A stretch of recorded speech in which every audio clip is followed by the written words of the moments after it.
episode 79 of Off Script with Trish Glose. Intimate interviews and fun conversations with interesting people. In front of my microphone today, I have Jim Maddux, who just told me he's retired with a capital R.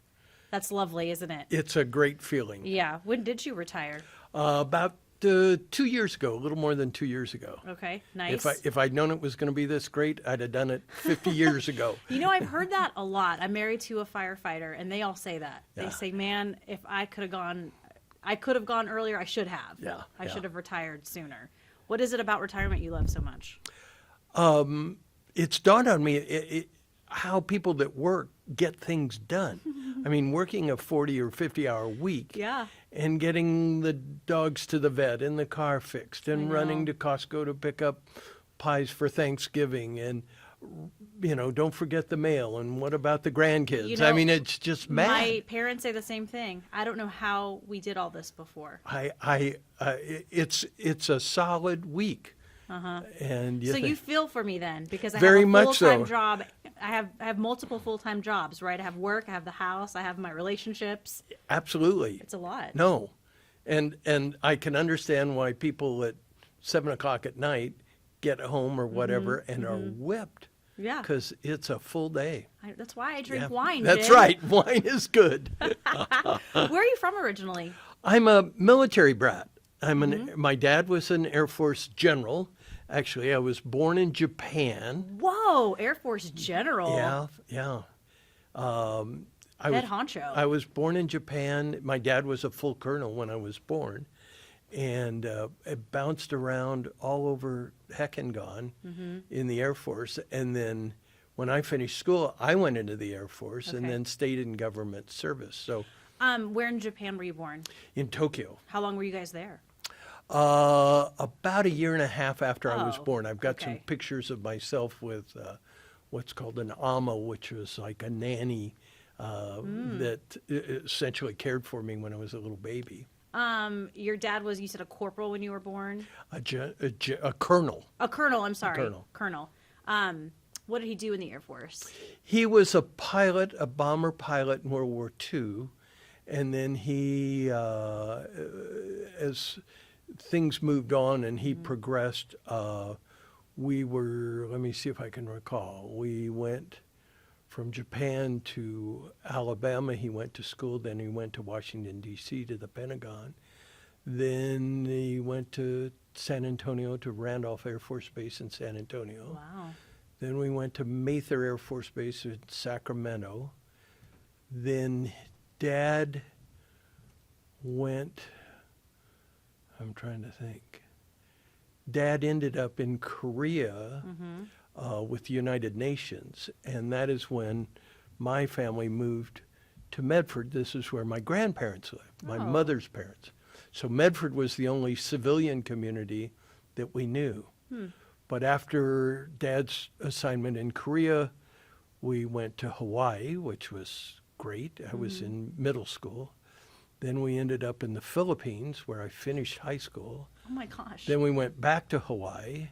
I stayed and went to the University of Hawaii. And then when I graduated, I went into the Air Force and did school, and then a tour in Vietnam, then back to Hawaii, then to Korea, then back to school, and then my last assignment was in goodness. Alaska.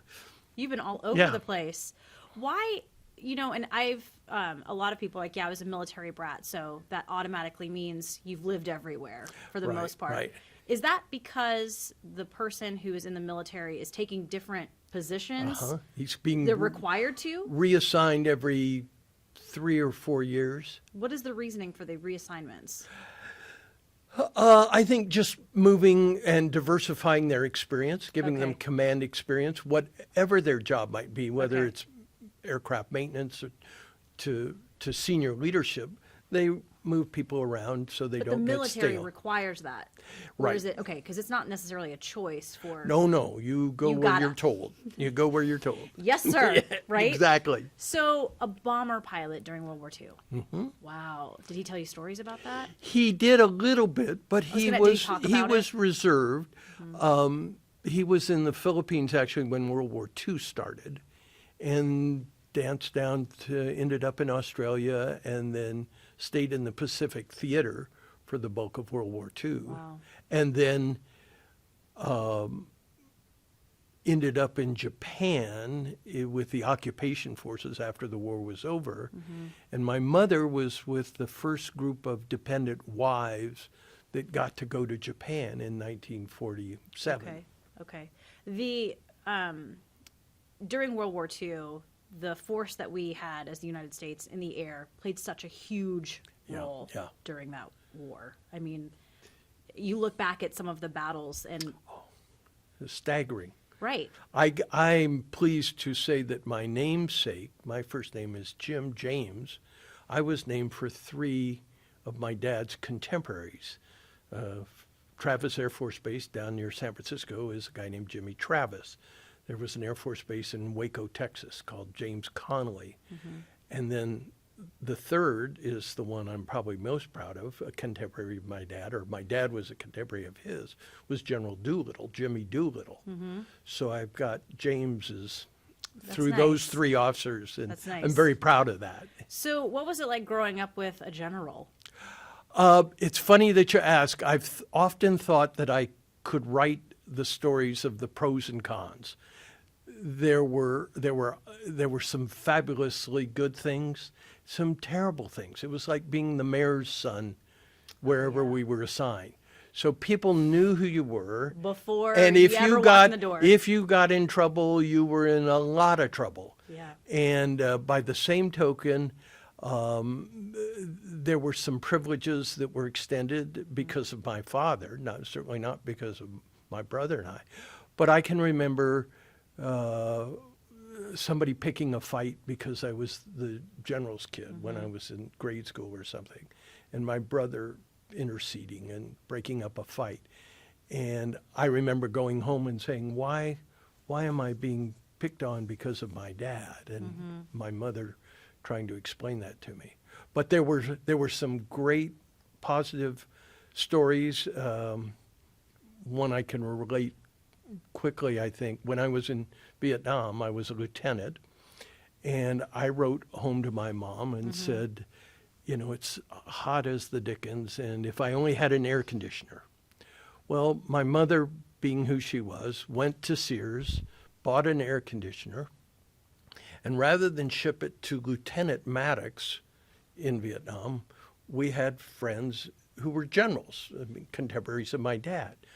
So my mom ships this air conditioner from San Antonio, Texas, to Saigon, addressed to a general friend of ours. Nice. And in comes this air conditioner for a general. Well, the general was kind of an uncle in my life. Sure. So the general called my boss and said, can I grab Lieutenant Maddux for a couple of minutes? And we went and picked up this air conditioner and then took it to my little hooch and installed this air conditioner. Well, if the air conditioner had been sent to Lieutenant Maddux, it would have disappeared, I'm afraid. Sure.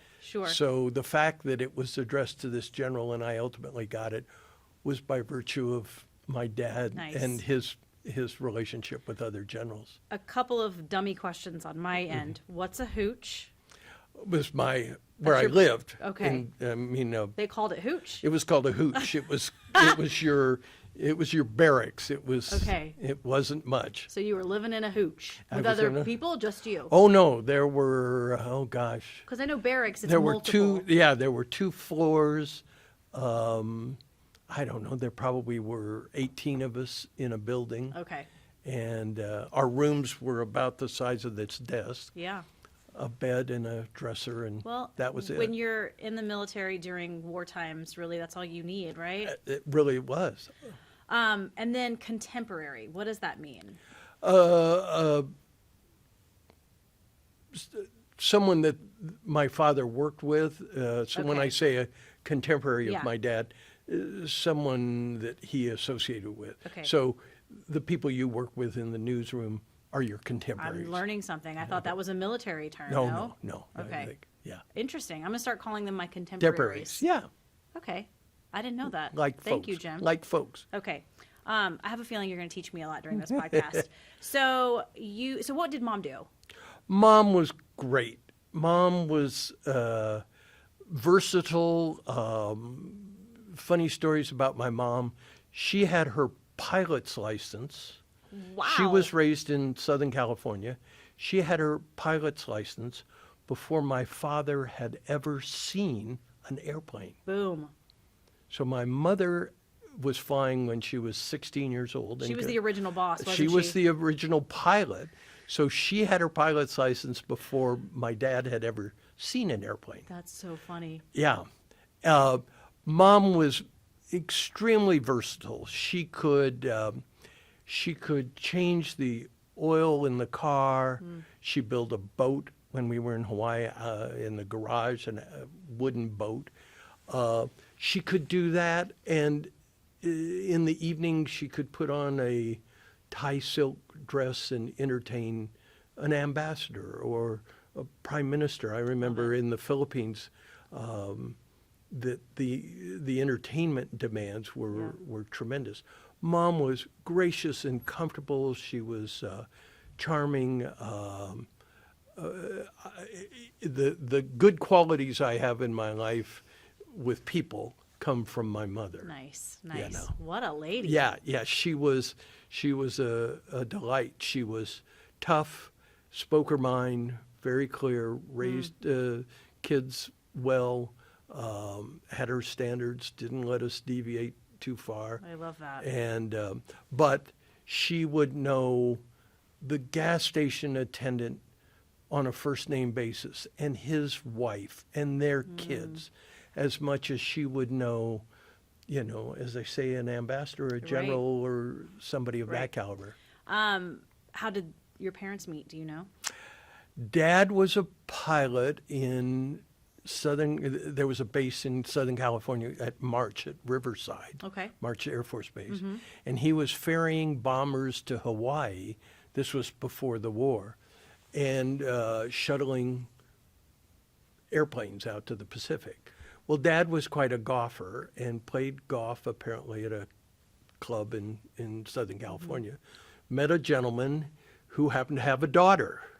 And Dad was a tall, handsome, good-looking, young military pilot. Right.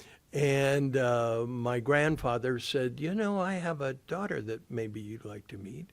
So my grandfather introduced my dad to my mom in Southern California, and the rest is history. Amazing. Yeah. Did they have that love of, pilot?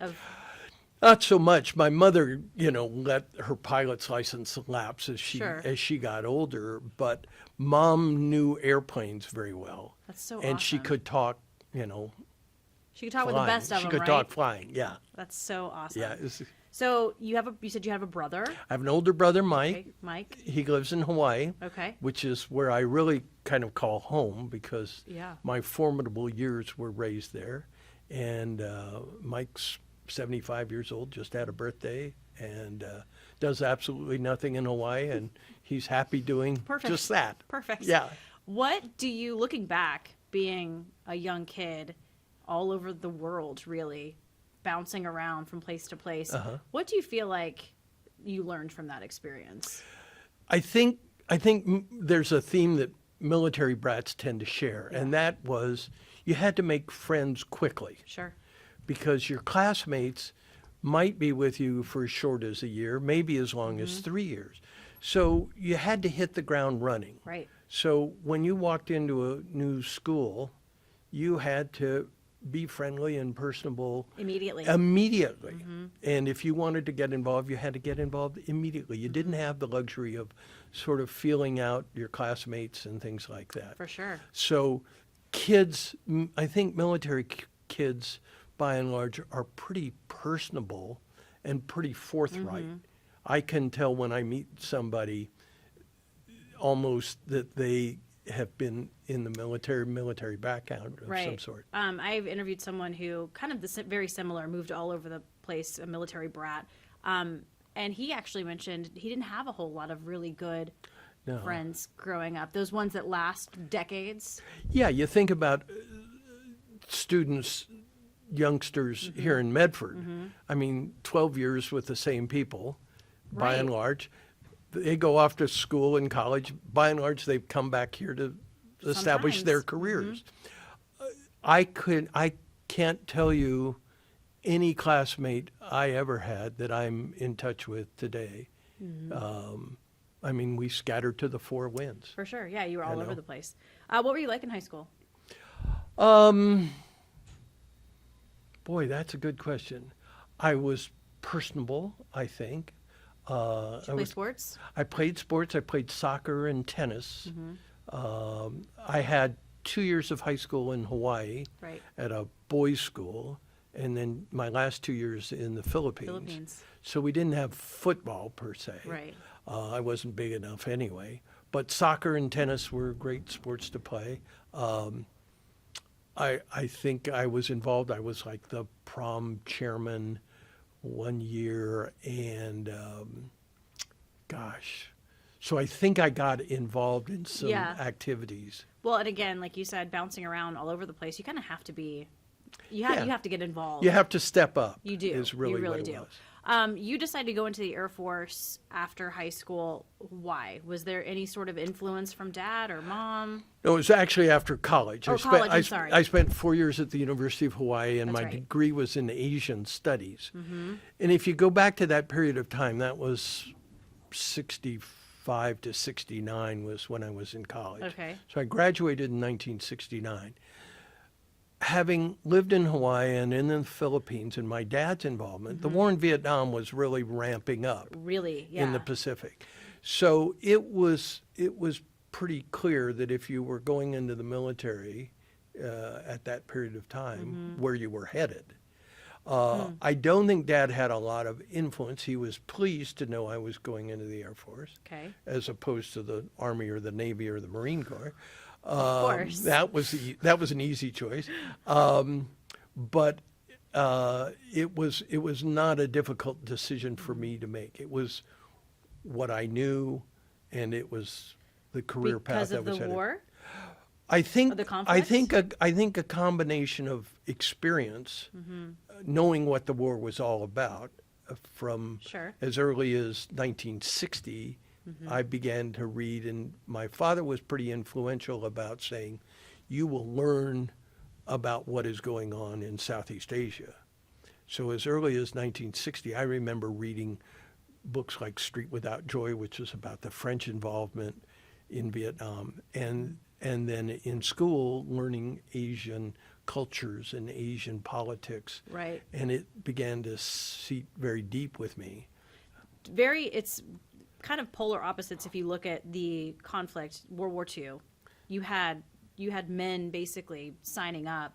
Right. They weren't even old enough to, Right. to fight. They but wanted to. They wanted to. Like, that was a very Yeah, big deal. And then that all changed in the late 60s. Right. I mean, you had Absolutely. guys heading No. out of America because they didn't want to Vietnam, I get goosebumps even thinking about that period go. of time. Why is that? Well, the country was so divided. Mm-hmm. I mean, I had classmates in college that were protesters and Sure. picket and things like that. And so, saying I was going to go into the military, created a little stress and strain on some of those relationships. I think coming back after Vietnam was particularly stressful. I mean, I went to Hawaii, and I just remember that being a military officer was not a great thing to be in 1970. Right. Which was different than. Very different. Right. Now, fortunately, in retrospect, you look at the military veterans that have, Middle Eastern experience that are coming back. People applaud them. They get priority seating on airplanes today. Right. People stand up Thank goodness, right? and thank them for their service. Right. It's such a difference, and I'm pleased to see that the military veterans now are getting Right. their due respect. I mean, and if you look at it, bottom line, you don't necessarily have to agree with the involvement Right. that the U.S. has in any sort of conflict. Yeah. But you do have to look at these men and women who are choosing to go do this. Absolutely. It's an all-voluntary military force now. And whether you're in the air or you're on the front lines Absolutely. or you're fixing an airplane or, everybody, this is a sacrifice. And the number of people that say, thank you for your service. you know. Right. And that really resonates. Yeah. Even someone as old as I am, but the youngsters, the ones that have been involved, like I say, in the Middle East, you know, their service is paramount. I mean, if you look at, you know, a lot of these guys, men and women, are doing deployments overseas now. You know, 3 and 4 times they're I going know. over. That's time away from your family. Absolutely. I mean, and again, if it's like, if you don't really see the action when you're Right. overseas, if you're doing other things, again, that's still time away from your family. I think it's a good point to underscore the military families. You know, the wives that keep the home front, the husbands, if the wife is deployed overseas, the husband that becomes the house dad. Right. They deserve all the credit and It's a support lot. we can give them. It's a lot. Yeah. You know, my husband's a firefighter. He works 24-hour shifts, and just those 24 hours he's gone, it's a lot. I can't imagine every single day Yeah. for what, 9 Yeah. months? Yeah. Or mean, a a year? Yeah.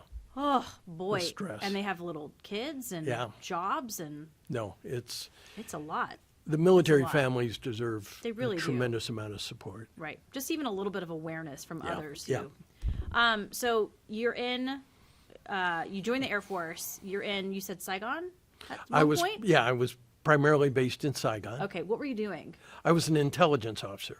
Ooh. Ooh, Fun. fun. Like, what does that mean? What did you do? I did. Can you tell me? Sure. I did some interrogation work.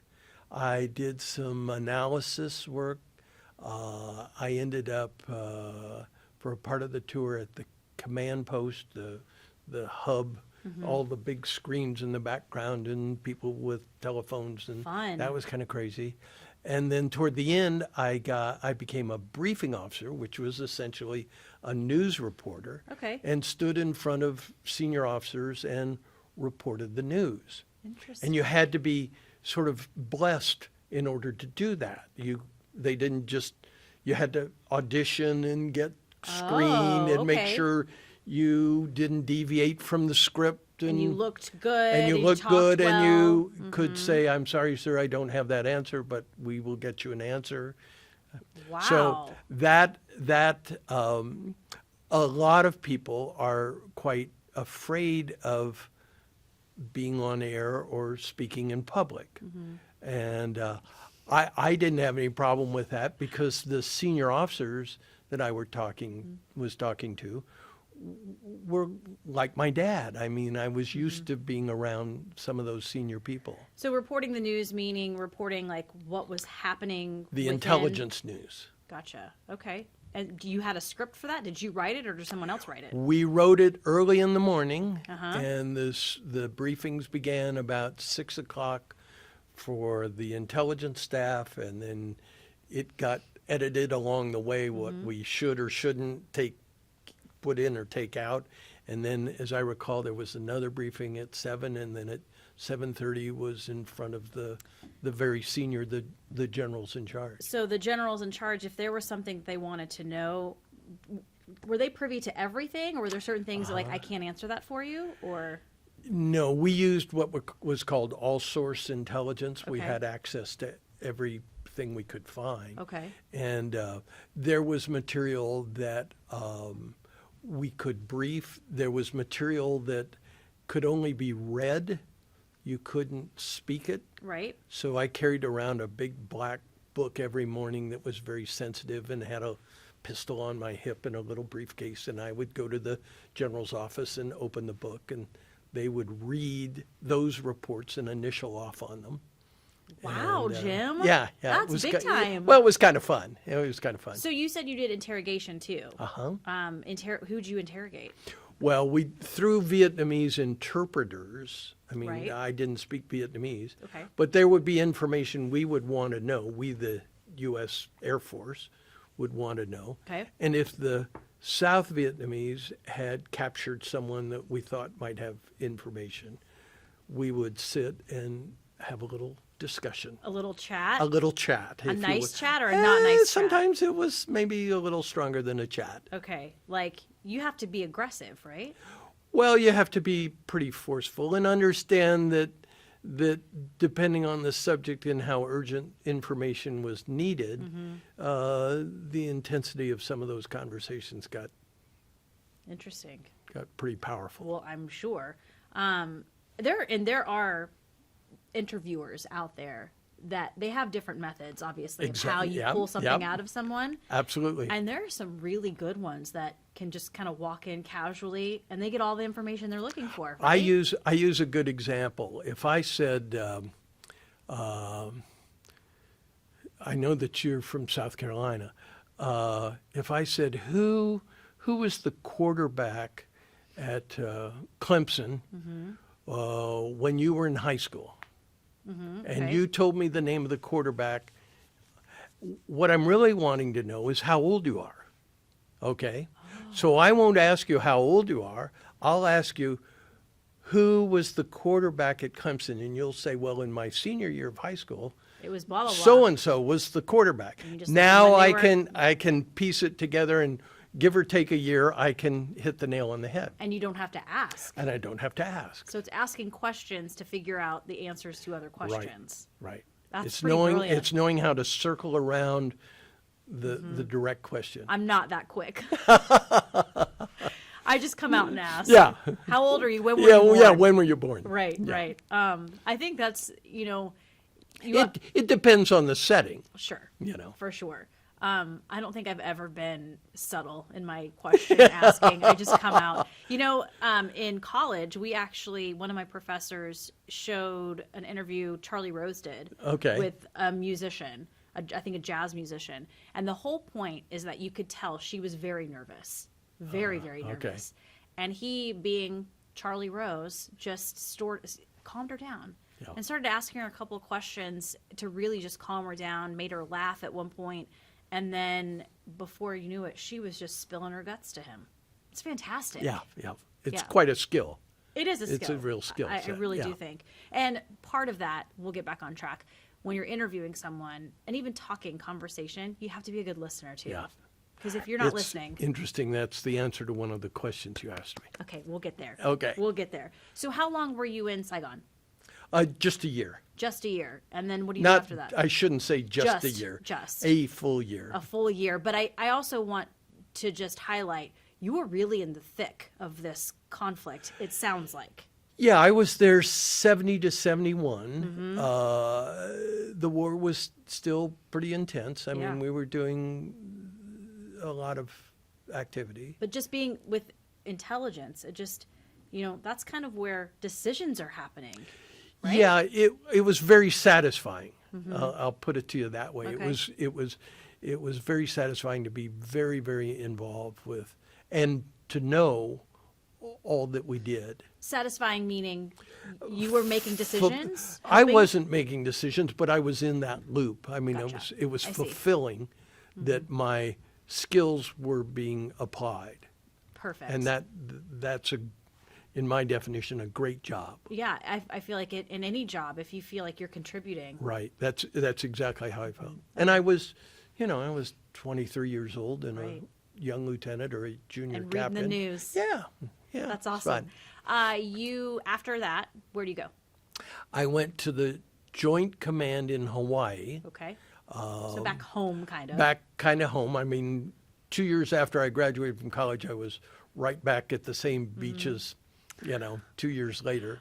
And that was a good assignment. To be honest, the first year after coming back, we were very, very busy work-wise. And socially, I couldn't step forward. I mean, you would think a young bachelor military officer in Hawaii would be pretty outgoing. I couldn't quite do that. It took me about a year before actually I had a date after coming back. Why is that, you think? Just, I think, the stresses and strains. It was I don't know. I mean, it was just difficult to want to be too terribly social. Sure, and I'm sure probably being in this environment for a year, this is your every single day. When you come back, all of that has changed. Yeah. The people you interact with, where you live. No, the residual hangover effect Sure. and that's PTSD now in its finest. Do you think you were going through that a little bit? I think so. I think so. I mean, it was a little bit of a withdrawal. Understand the protests were still ongoing. Oh man. So in every day, you're essentially hearing that you've been involved in something that's wrong, from other people's opinion. Yeah. And being a shaved head, short-haired military officer in the early 70s when things were long hair and beards, I mean, you stood out. I was going to say, did you stick out a Oh, little yeah. bit? I mean, people pegged you pretty quick. Oh, for sure. Yeah. What was your rank at this point? I was a captain. A captain. I became a Okay. captain, yeah. And I think, too, just hitting on PTSD, post-traumatic stress comes in all different forms. Absolutely. You don't have to be in the thick of bombs going off around no. you to suffer from PTSD. Right. Absolutely. It comes in a it's lot of different traumatic. forms. I just Very much so. wanted to throw that out there. I'm going to pause for a second. Okay. We're getting ready for the noon show. Okay. As you can see. So I'm going to go turn down those speakers really quick. All right. Okay, we're back. We had to turn down those speakers so right. it's not distracting. That'll be a little That'll be- distracting, but that's that's all right. okay. Getting ready for the noon show today. So in Hawaii, what are you doing at this point? You're still with the Air Force. I'm still in the intelligence business. Okay. Probably the most fulfilling job, and I've given talks on it. The war was winding down, and I had assignments in Taiwan and temporary assignments in various places. But the most fulfilling thing was called Operation Homecoming, which was the repatriation of the PWs out of Hanoi. And that occurred, that ramped up in the fall, as I recall, of like 1972. Right. And then in February of 73 is when we brought prisoners back out of Hanoi. Wow. And that was a big, big operation. I escorted 2 pilots back out of Hanoi. And These are very Americans. American pilots, yeah, that had been PWs. And Prisoners of yeah, war. Okay. and that was very, very heartwarming and fulfilling. And you can't even imagine what some of them Oh, no. had gone through. No. How Just- long were they in Hanoi? Well, some of them. the one pilot I brought back was an F-105 pilot, a guy named Ron Bliss. Ron has since died of cancer, unfortunately. Ron was a prisoner for about 5.5 years. Wow. Yeah. Can you imagine? And a guy named Everett Alvarez is the longest PW, and Alvarez was a prisoner for more than 7 years. So your job consisted of what? Bringing them back and helping them back Yeah, into... okay. it's a good question what our job was. The first and foremost job was to make sure they were squared away, that they didn't have any mental issues, physical issues, those kinds of problems. From an intelligence point of view, we wanted to debrief, if you will, interrogate, that's probably not the right word, Right. but debrief these individuals to see if there were other U.S. individuals that were left behind. Okay. And Ron was a good example. Ron was what was called a memory bank. So he had memorized names, dates, service, and where they were located, where someone had seen them alive. So they Wow. might say, Trish, U.S. Navy, Medford, Oregon, November 2019. Wow. So that verified that you were seen alive at that date at that place. So if you weren't a part of the repatriation, the begging question is, what happened? For sure. For sure. And there was a lot of people unaccounted for. Yeah, regretfully. Yeah.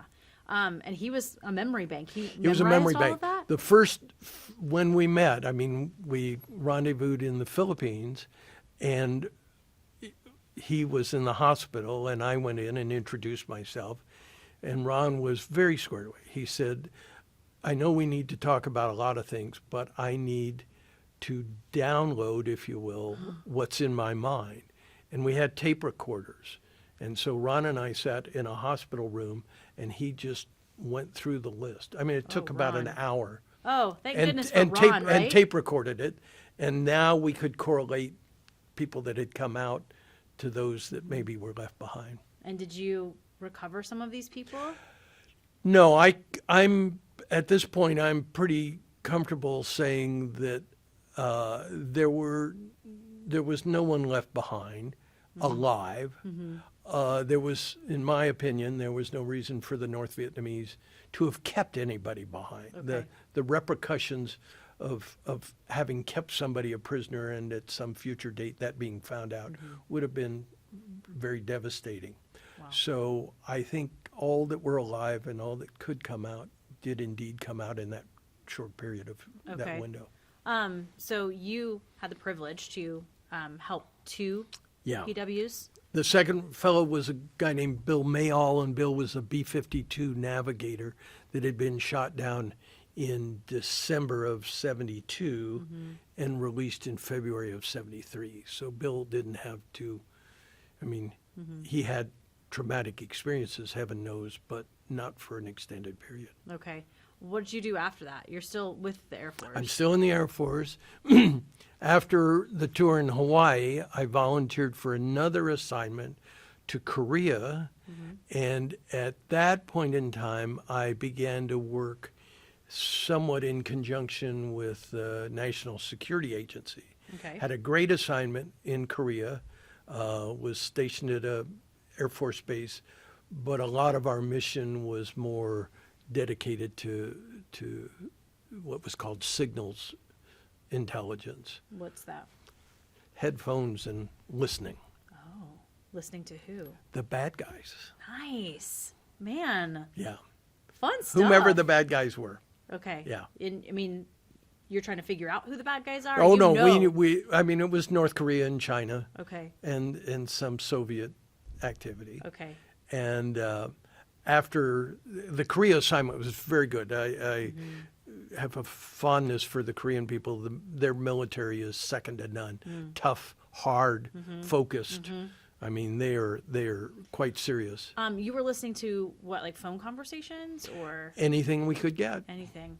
Very interesting if you look at what's happening now and Oh, yeah. in our country. Yeah. I mean, the experience, any way you can communicate could be intercepted. Our conversation, two people talking, can somebody get in the middle of that? Right. Absolutely. Do you think someone's listening to this conversation right now? Possibly. They could be Whoever they are. right. Somewhere. They're either fascinated or very bored. Bored. One or the other. Probably bored. What were you listening for? Were there keywords? Were there red flags? Yeah, I mean, I knew, I didn't speak Chinese. I mean, I had a little bit of Chinese knowledge.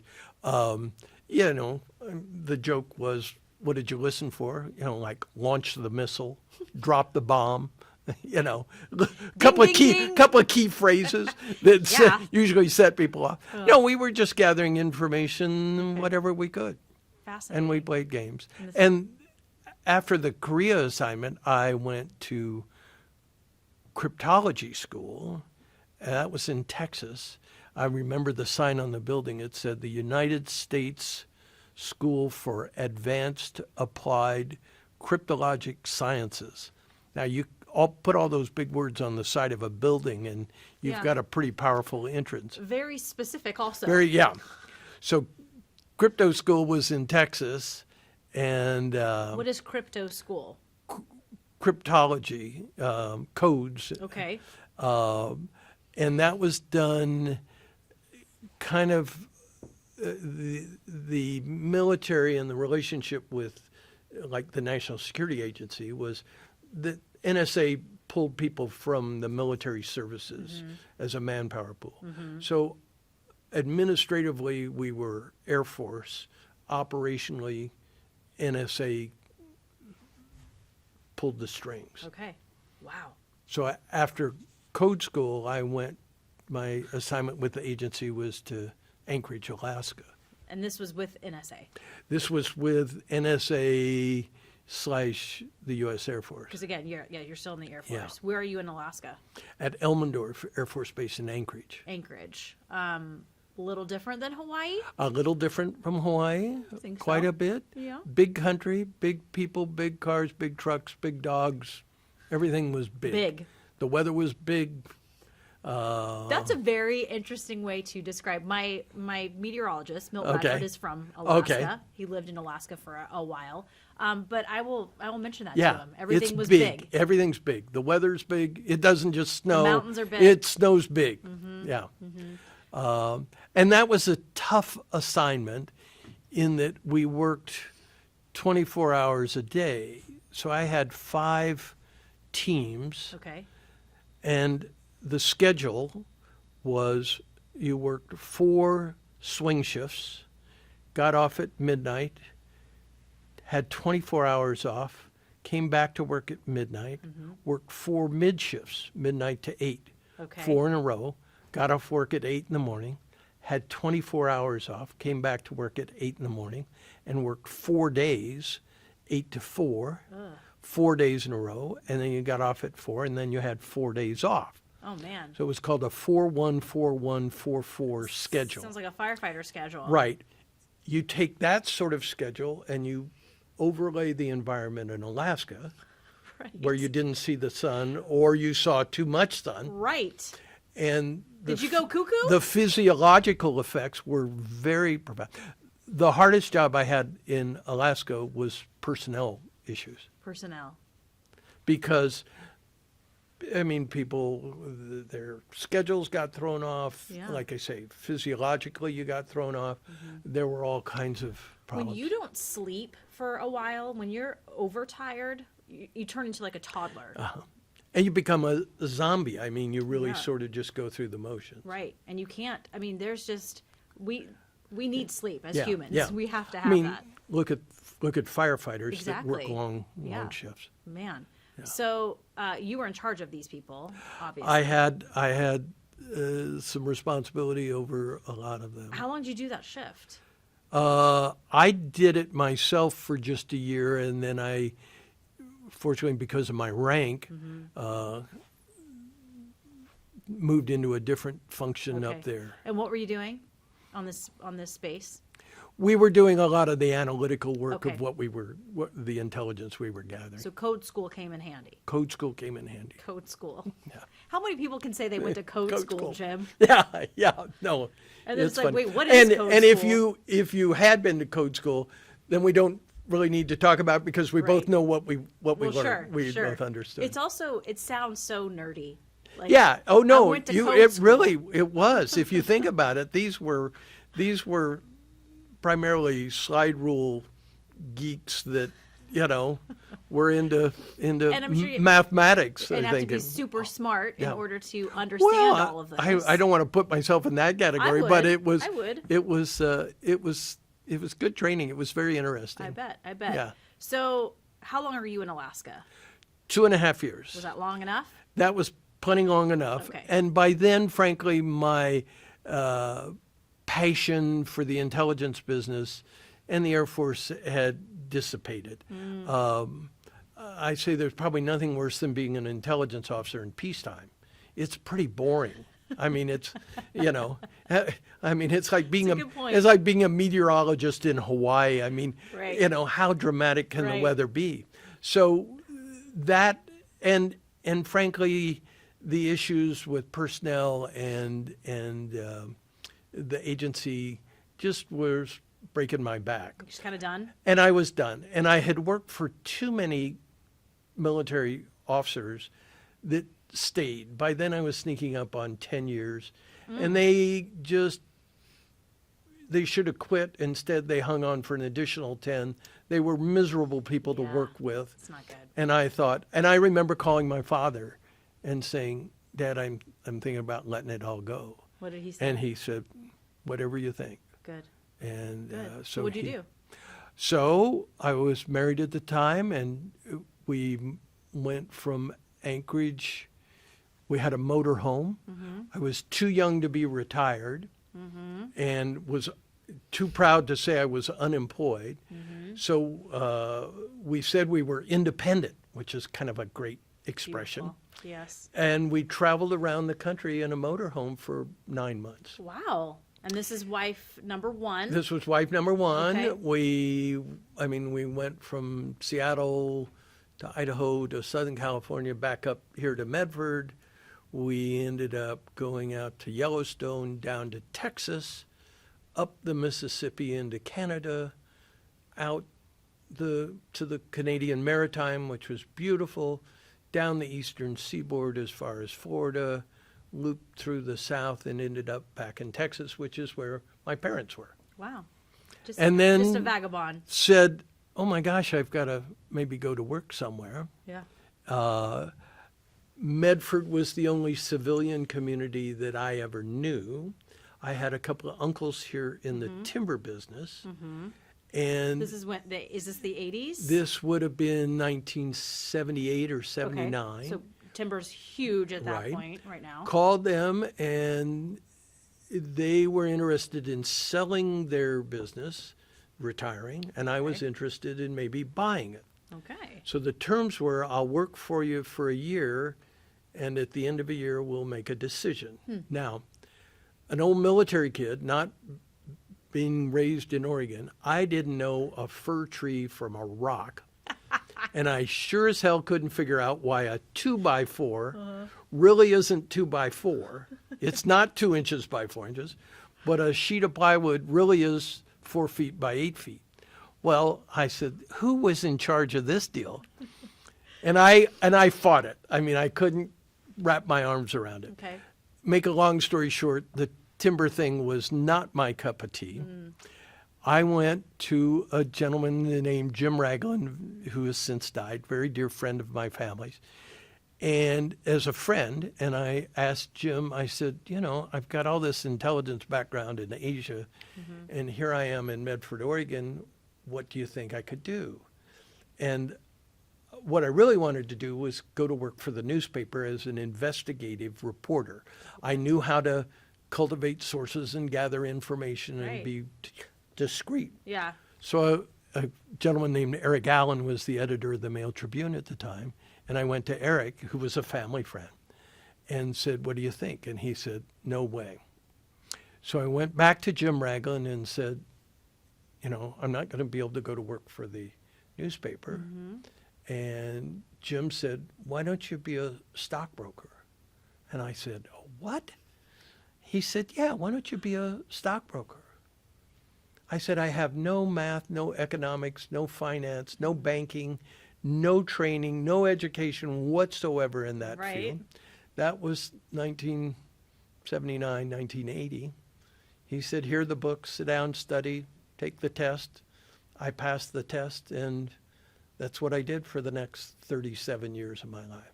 Here? Or did Here you in have Medford, yeah. stockbroker? Stockbroker, investment executive, financial consultant, wealth management advisor, all the same You're job. telling people what to do with their money. Suggesting, yes. Suggesting. Wow. And it was a great career, a fabulous career. Yeah. Great fun. Did you have a firm? I had a firm, worked for Shearson. I worked for Payne Weber originally, then I moved to Shearson. Shearson morphed itself into what is now Morgan Stanley. Okay. Look at you. Yeah, and had a team. At the end, I had a team of 6 other advisors that we put together as a team. Great career, great people, got to meet fabulously interesting people all over the country, traveled a lot. It was just great. You've seen so many changes with the stock market in 30 years. Oh, ups and downs. Yeah. Good times, bad times. Yeah. And when it's bad, it's bad. really bad. It's real bad. Really bad. It's It's real hard bad. to call mom. Say, Mom, this is your son, Jim. I'm sorry, I don't have a son, Jim. Goodbye. Not quite that bad, but it was hard to, talk to Mom when she was losing money in the stock market. Well, yeah, but everybody was losing money. Everybody was. Right. Makes no never mind. Well, I am. yeah. Yeah, I don't care whether you are or not. I am. Right. So that was where When was it really bad? When have you seen it the worst? 84 was bad. 87 was when there was a big, ugly disaster in October of 87. The early 90s were tough years. Things got pretty healthy in the 90s. 2000, as I recall, was a 1, I think was tough. Yeah. I'd have to go back and look at charts. It kind of blurs. Well, I remember we bought our first house, I want to say in 2003. And then maybe a couple years after that, just Yeah. it was bad. It was Yeah, really bad. yeah. And there's nothing, I don't think there's anything worse that makes your heart fall into your gut than when you look at money that you've lost. Absolutely. And a staggering amount of money that you've lost. I know my parents have always said, drilled in me 401k, 401k, 401k. Absolutely. Yeah. And at 22, my first real job, I'm doing the 401k thing. And it's hard. It's great when you see your, quarterly report and you're like, oh, this is how much money This I have is so easy. far. And then you look at how much money you've lost. And I don't know. I don't have No. any tangible. No. I can't. It's touch only this. on paper. It's Right. only on paper. Is that your advice? That's to our me? advice. It's only on paper. Shh, it's okay. Be It's patient. okay. Right. Call Yeah. back in a couple of years. It'll be healthy. Right. You've got time in your favor. You're So- young. So let's give a little advice then, as a stockbroker for more than 30 years. Yeah. Oh yeah. Okay. How critical is a 401k in your 20s? Paramount. Mm-hmm. There are charts that can be found, and I'll say this wrong, but the example's apropos. If you save money from age 20 to age 30, okay, and set it aside, and never save any more money, never contribute any more money from age 30 to age 60, okay, and you take the second individual who starts at age 30 and contributes every year, instead of 10 years, 20 to 30, they contribute for 30 years, from age 30 to age 60. Okay. Who has more money in the end? I'm going to say person number 2. Person number 1. Dang it. Because money compounds itself over time. So should I stop contributing? No. No. You should continue. You should have done it earlier. Right. Well, how early? First job you got. Okay, so I'm good. I started at 22. Super. You're fine, Shelby. Again, we're getting Yeah. ready for the noon show. Okay, so then I'm good. I'm in good Absolutely. shape. Okay. So start early, stay the course. Okay. Month in, month out. Okay. Now, also, I've heard as you gain, you're getting a raise, you should contribute a little bit more. Absolutely. Okay. Man, I'm doing good. Yeah. I'm doing real good. So if you get $100 a month raise, then peel off 50 and increase your contribution to the 401k. Right. Take 25 of the remaining 50 and do something important, and take 25 of the additional money and Right. waste it. What's Buy good wine. Okay. That is not wasting it. No. What is the biggest mistake people make with their money? Getting emotional about it. My husband says they're just numbers on a piece of paper, like what you just I said. was just going to say, I used to teach for SOU and adult ed, and I would go to the board and I'd write the number 3, and then beside it I'd write the number 8. And I'd say, immediately you make a judgment that 8 is better than 3. And I said, these are just symbols on the board. When you get your statement, they are just numbers on a piece of paper. Yeah.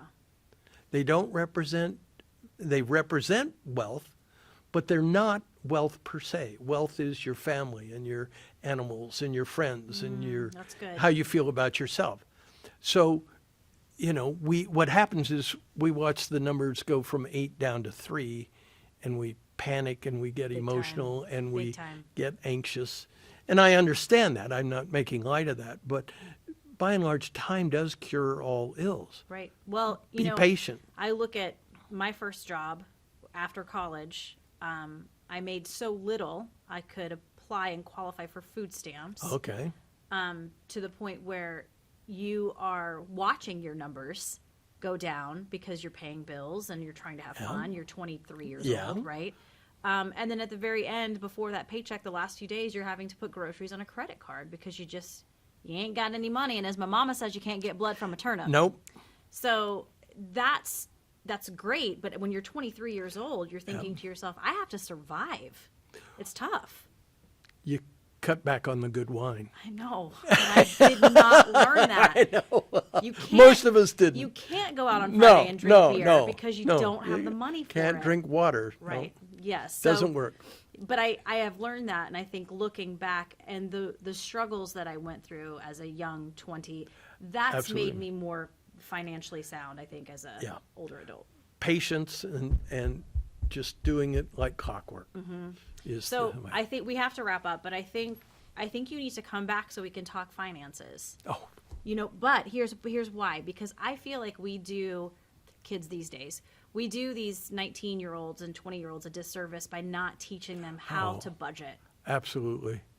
I mean, you We're think learning of the hard way. The young folks that are coming out of school in debt, I mean, or crazy student debt. Yeah. Crazy. or they go out and buy a big pickup truck and finance it, and it depreciates, and they don't like it, and they try to sell it, and they're underwater, Right. and they can't quite figure out how come I lost so much money on this Right. deal. Right. No, terrible. No, I think there's a lot of lessons to be learned early, and I don't think, when parents try their hardest to teach their children about finances, but we're not listening to them. No. Because if you have a server job and you come home with $50 in tips, guess where that's Yeah, going? yeah. To the That's right. bar, right? But yeah, I mean, and there's a lot of mistakes that people still are making, Absolutely. like adults, not just Oh no. right And I would suggest a lot of it is emotion. emotion. Okay, we got to take emotion out of our money. Yeah. Sounds like. Fascinating, Jim Maddux. Fascinating. Really quickly before we get to the final three, let's talk about your community involvement because Okay. you do sit on some boards currently. I do. I've been very involved in community boards since arriving Which here boards in right now? Currently, I'm on the Humane Society board, which I'm very proud of. Yay! We love Third this, so third humane. time on that board, and I'm Yes. delighted to be involved with them. We love Humane Society. I'm on the Red Cross chapter and regional boards Mm-hmm. for the American Red Cross. That's a very interesting organization to deal with. I do some board development training under the auspices of the Gordon Elwood Foundation. Okay. That is very satisfying, board training, Mm-hmm. how to be a good board member and how to have an effective board. So that is training. I think that's pretty much it. I've been involved with the holly restoration efforts here. Nice. But in years past, it ranges far and wide. I mean, I don't think there are many organizations that I haven't touched in one way. My claim to fame, however, was that I was chairman of the Ugly Dog Contest during the Medford Bicentennial, and Fantastic. that was the best involvement. Fantastic. There's no such thing as an ugly dog, in my No. opinion. Well, before we get to the final three, thank you for your service. Thank you very much. I And appreciate thank you for your contribution just to our community. Yeah, it's great to be here. It's great to have people who love it so much that they do Yeah, contribute. yeah. Okay. Best advice you've ever been given? Boy, I thought about that. My parents instilled in me a simple bit that says, listen. You learn far more from listening than speaking. And I learned that at an early age, in a social setting, to listen, Yeah. I don't need to step to the forefront. I'll learn a hell of a lot more by listening. Do you think that played a huge role in your career as Yeah, if you think about intelligence? it, well, if you think about it, you probably have figured it out in interviews that you do. The strongest weapon is silence. Because it becomes uncomfortable and somebody wants to fill in that void. Exactly. Exactly. So if I don't say anything, you're going to say something and I will listen. Yeah, silence is huge. Yeah. Very impactful, especially in journalism. What else you got? What other best advice you got? What else did you ask me? Well, Oh. do you have other best No, I advice? think that's the best advice. And it Okay. came from my parents. I love it. Listen more than you speak. It's excellent advice. If you ever left this place, Medford, and you have some good, you've been all over. If you ever left this place, Southern Oregon, what would you miss the most? What would bring you back here? Boy, I think it's the passion the community has. Causes, events that occur, I mean, the people we get to deal with in Southern Oregon, I say, we're from a little town in a little state that's pretty obscure, okay? But the community people that we get to interact with, one, they're fascinating, but boy, do they rise to the occasion. Whether it's a disaster, a fire event, raising money for a charity, a good cause. You think of things like Mount Ashland or school projects that come up where, the community just comes powerfully into the mix. Hugely. And there's so many examples here of that. Oh, yeah. And that's awesome. That's the draw. Yeah. Okay.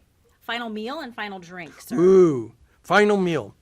My wife Linda and I were recently in Hawaii. Mm-hmm. We had a beautiful dinner at a restaurant, and I had ahi tartare, which was heavenly. I bet. So I would start with ahi tartare and maybe a Pinot Gris wine. And then my wife is vegetarian. Linda's vegetarian. So every once in a while I get to have a nice steak that I really relish. So I would have a nice steak and maybe a bold Pinot Noir, Cab, something red wine and bold, powerful. And then I thought about dessert. Of absolutely course. has to be carrot cake. Carrot cake. Carrot cake for dessert. Really? Would be my choice, I think. And and glass. We traveled to Portugal a few years ago, and I think port wine to go with the carrot cake would just round out the evening. You're the only person in 79 episodes who has said carrot cake. Carrot cake. A lot of people leave out dessert, actually. They don't say, Oh, no. they don't bring up the dessert. Gotta have dessert. Right. And if you think about it, you probably should eat dessert first. Yeah. You do whatever you want. Yeah. It's your final meal. In all aspects of your life, eat dessert first. I love it. Jim Maddux, you've been so much fun. Will you come back on and talk I finances? would be delighted to, Okay. Trish. I thank you very much. I've enjoyed this. Thank you. If you're listening to this podcast on iTunes and you like it, please subscribe, rate, and review. It helps other people find us. We're also on Google Play and Stitcher. Check out the video portion at ktvl.com. Just click on features and then off script. One more time, Jim Maddux, happily retired with a capital R. Thank you for being here. Thank you, Trish, very much.